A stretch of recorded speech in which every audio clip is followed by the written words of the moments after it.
अब न चलब सखी सटके हवा, चले कसके चुनर मोर कांटे में फंसी जाए। जाई कही अपने बार ससुर से, चुनरी कर बदलैया सुनर मोर कांटे में फंसी गई।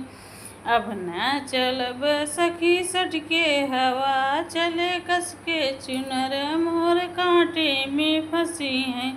जाए कहीं अपने बार जेठा से, जाए कहीं अपने बार जेठा से, चुनरी कर बदलैया चुनर मोर कांटे में फंसी हैं। चुनरी कर बदलैया चुनर मोर कांटे में फंसी गई। अब न चलब सखी सटके हवा, चले कसके चुनर